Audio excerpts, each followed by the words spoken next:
এটা খুব ইম্পর্ট্যান্ট একটা লাইন। প্রথমে বলছে he she is of a good character. আবেদনকারীর ভালো চরিত্র থাকতে হবে।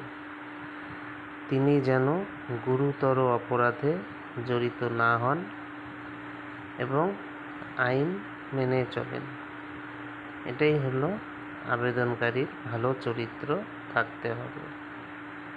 He or she has an adequate knowledge of a language specified in the 8th schedule to the constitution।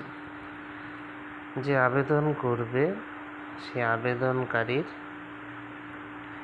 যেন সংবিধানের 8ম তফসিল বা 8th শিডিউলে উল্লেখিত যে কোনো একটি ভাষার যথেষ্ট জ্ঞান থাকতে হবে।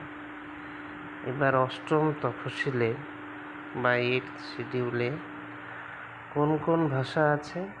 বাংলা আছে, হিন্দি আছে, অসমিয়া আছে, তামিল, তেলুগু, উর্দু ইত্যাদি 22টা ভাষা আছে।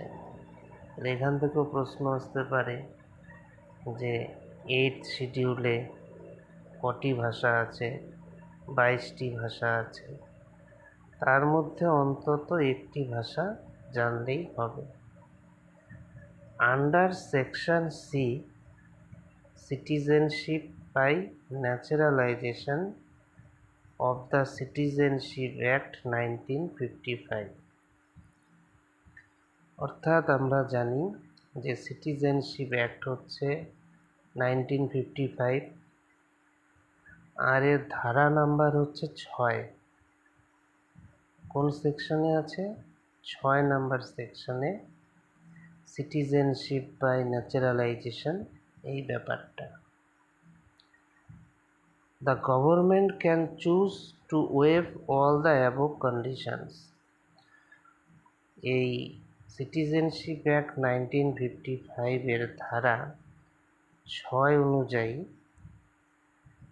গভর্নমেন্ট যদি চায় তাহলে উপরের সব শর্তই মাফ করতে পারে। ওয়েভ মানে মাফ করতে পারে। আমরা ন্যাচারালাইজেশন নিয়ে কথা বলছি এখনো। অর্থাৎ সাধারণ যে সমস্ত নিয়মগুলো ছিল ন্যাচারালাইজেশনের সেগুলো না মানলেও বিশেষ ক্ষেত্রে সরকার নাগরিকত্ব দিতে পারে। কীরকম? If the person applying for citizenship, যদি আবেদনকারী ব্যক্তি through naturalisation has rendered distinguished service, অর্থাৎ আবেদনকারী যে ব্যক্তি সে যদি বিজ্ঞান, দর্শন, শিল্প, সাহিত্য, বিশ্ব শান্তি বা মানব কল্যাণে অসাধারণ অবদান রাখে তাহলে সরকার বিশেষ বিবেচনায় তাকে নাগরিকত্ব দিতে পারে। এরকম উদাহরণও আছে আমাদের, যেমন বিজ্ঞানী JBS হ্যালডেন, আরেকজন আছে ওয়াইল্ড লাইফ কনজারভেশনিস্ট, বন্যপ্রাণী সংরক্ষণবিদ রোমুলাস হোয়াইটাকার। তাদের বিশেষ অবদানের জন্য ভারত সরকার বিশেষ গ্রাউন্ডে তাদের ভারতীয় নাগরিকত্ব প্রদান করেছে। তাহলে আমাদের এখানে মনে রাখতে হবে যে ন্যাচারালাইজেশন মানে সিটিজেনশিপ অ্যাক্টের 1955 যে অ্যাক্ট তার কত নাম্বার ধারা? 6 নাম্বার ধারা। 2 নাম্বার পয়েন্ট মনে রাখতে লাগবে, সাধারণভাবে কিছু নির্দিষ্ট শর্ত পূরণ করতে হয়।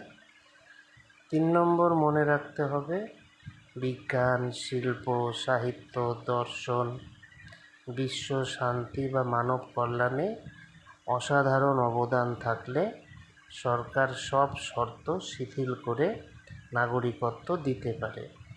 উদাহরণ যদি থাকে, যেমন JBS হ্যালডেন, রোমুলাস হোয়াইটাকার।